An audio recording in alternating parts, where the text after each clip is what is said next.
Year 10 and 11, welcome to your revision for AQA, English Language Paper 1, and this video will focus on question 2. Please make sure you've watched my first video for this, which focuses on question 1, and then naturally after this, question 3 and question 4. This question focuses on assessment objective 2, which is explain, comment on and analyse how writers use language and structure to achieve effects and influence readers using relevant subject terminology to support their views. Therefore, it is key that our subject terminology is correct. For instance, simile, metaphor, adjective, verb, noun. But also that we explain how the reader responds to the language choices and the structural choices of the writer. Now let's imagine that this is the question. I will be using the extract that I used in my video on question 1, just to keep the consistency. I shall upload the extract in just a moment. Now, let's look at the question. Look in detail at the second paragraph of the extract. So we are told exactly where to focus. Please do not make the silly mistake of focusing elsewhere in the passage, because this is the reading paper, the reading section. Now, it starts at the line, the most racking pangs succeeded. So when I bring up the extract, that's exactly where it should begin. The question is, how does the writer use language here to describe the change in Dr. Jekyll? So that is your question. Then you are given the following bullet points. You could include the writer's choice of words and phrases. Now, I'm just going to pause here a second. That means you can explain the effect of individual words. You can explain the effect of phrases. Doesn't have to be a simile. It can be a single word. And more often than not, your level 7, 8 and 9, which is your A star, will be able to explain the impact of those single words. Language features and techniques, well, they're your big things, aren't they? They're your metaphor, your simile, your pathetic fallacy, your personification, your rhetorical question, your language techniques. And then sentence forms. So as well as these words and techniques, we can mention the writer's use of sentences. And that's where the structure part comes in from the assessment objective. We might mention the impact of a simple sentence. We might mention the impact of a complex sentence. So don't forget, it's single words, whole sentences and phrases, and language devices. And this is for 8 marks. Okay? So mathematically, I would say it's sensible to use 4 quotations at least. Okay? At least. So let's move on to identify some techniques we might mention. And before I do that, I shall bring up the extract and the section that we are focusing on. So here it is. So this is the second paragraph that we are told we have to focus on. So let's have a look. The most racking pangs succeeded, a grinding in the bones, deadly nausea, and a horror of the spirit that cannot be exceeded at the hour of birth or death. Then these agonies began swiftly to subside, and I came to myself as if out of a great sickness. There was something strange in my sensations, something indescribably new, and from its very novelty incredibly sweet. I felt younger, lighter, happier in body. Within I was conscious of a heady recklessness, a current of disordered sensual images running like a mill race in my fancy, a solution of the bonds of obligation, an unknown, but not an innocent freedom of the soul. I knew myself at the first breath of this new life to be more wicked, tenfold more wicked, sold a slave to my original evil. and the thought, in that moment, braced and delighted me like wine. I stretched out my hands, exulting in the freshness of these sensations, and in the act I was suddenly aware that I had lost in stature. So that is the extract that we are focusing on for the language question. Now, I'm going to bring up some words and phrases we might mention and we might analyse, and also some language devices and some sentence forms, and then I'm going to show you an example response. So stick with the video so I can show you those things. Now, the assessment objective says that our subject terminology must be right, so we have to make sure that it is. If you are someone that isn't brilliant with subject terminology, then by all means say the word or the phrase. When I say that, I mean you could say the word horror has this impact on the reader. The phrase racking pangs makes the reader feel this. Okay, so just to avoid being incorrect. But as I say, if you're going for your B, your A, your A star, your 7, your 8, your 9, you probably will, in fact you will, need the right terminology. Now, what I've identified then is the most obvious words and phrases that will help us to answer this question. Just a reminder, the question is, how does the writer use language to describe the change in Dr. Jekyll?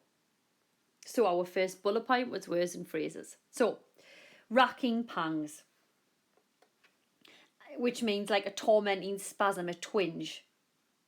Okay, and the verb here, racking, and the abstract noun of pangs is something we can comment on.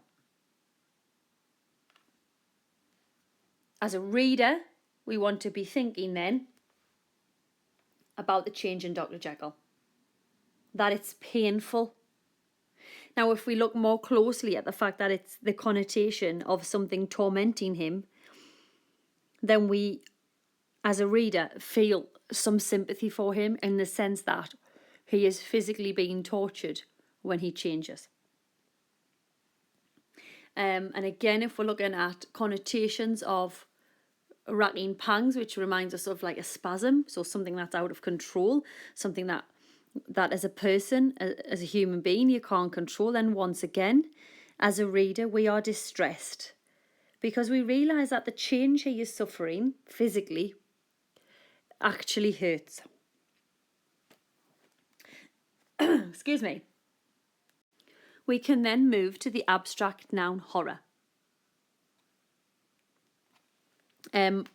If you need to revise word class, then you need to look at my video for paper 2, where I go through all of the correct terminology. Okay, so look at my playlist for English language AQA paper 2, where the terminology is revisited. Now, the abstract noun horror, again, as a reader, we have connotations and suggested meanings which are implied by this word. And he says a horror of the spirit that cannot be exceeded. The word horror always unsettles the reader because naturally we think of things that are frightening, things that are sometimes inexplainable, that can't be justified. And again, in that single word, we are set on edge. We feel tense for the main character, Dr. Jekyll, and what he is suffering. Now, if you were given this extract and you knew about, the twist in Dr. Jekyll and Mr. Hyde, that it's the same person, then this is kind of hinting at that. If you didn't know that, though, you, I'm sure, are astute enough to realise that the change he is going through is physically and mentally disturbing. We carry on with the deadly nausea phrase. Deadly, adjective, nausea, abstract noun. If you feel nausea or you feel nauseous, it's like it's feeling sick. Again, look at deadly, which reminds us of horror, and then deadly, the adjective, suggests or has implications that he might die. Or again, if we flip that on its head, that perhaps he kills other people. Perhaps this change makes him evil, which we come to later on at the adjective wicked. Again, we can read into nausea if we've never read the story before. We might think that the change is a sickness. It's a sickness that perhaps he's tried to medicate or defend himself against and can't. We come again to strange, another adjective there. Adjectives are clear in this paragraph. Strange, again, it's something unknown, something he's not quite familiar with. When we hear about strange things that are unknown, as a reader, once again, we feel that sense of unease, because if we don't know what the danger is, we can never spot it. So something strange and unknown, which is what this change is initially, unsettles us and frightens us, and we wonder what on earth Dr. Jekyll is suffering. If it isn't a sickness, what is happening to him?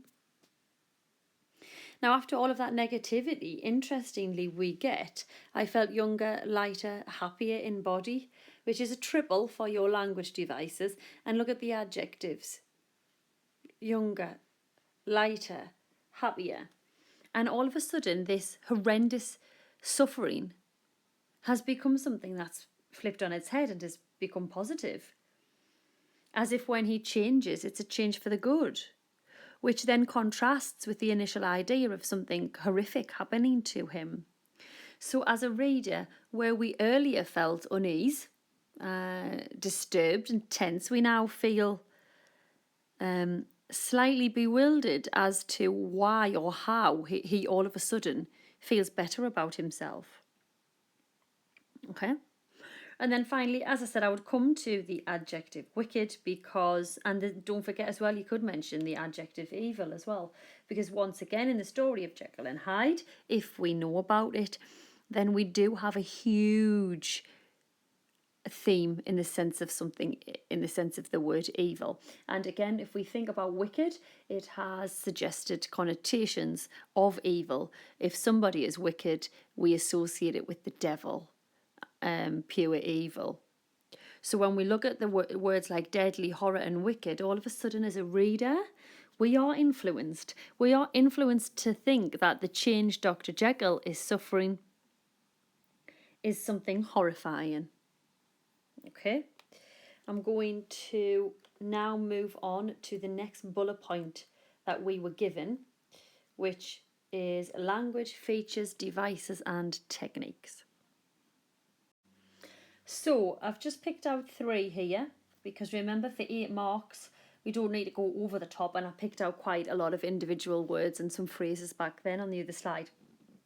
So I already mentioned one language device, which was the triple. In the adjectives, I felt younger, lighter and happier. Now we could also mention the simile. Within, I was conscious of a heady recklessness, a current of disordered sensual images running like a mill race in my fancy.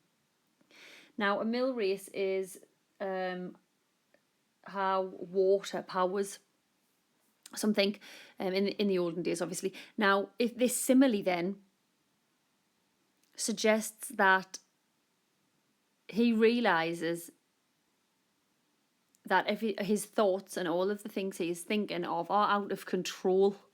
And as we see, they're running like a mill race in my fancy. So as this change occurs, it doesn't affect him physically, but it also affects him mentally and subconsciously because of his thoughts. And his thoughts are overwhelming, aren't they? And if we think back to the words we've already had, such as wicked and evil and deadly, then perhaps that is a foreshadowing of a warning of the thoughts he is having. Something really evil. We also get the metaphor, sold a slave to my original evil. Metaphor, obviously you can't be sold to evil. So in this metaphor we have an idea that slave, as a reader, the word slave reminds us of someone who is owned and tortured.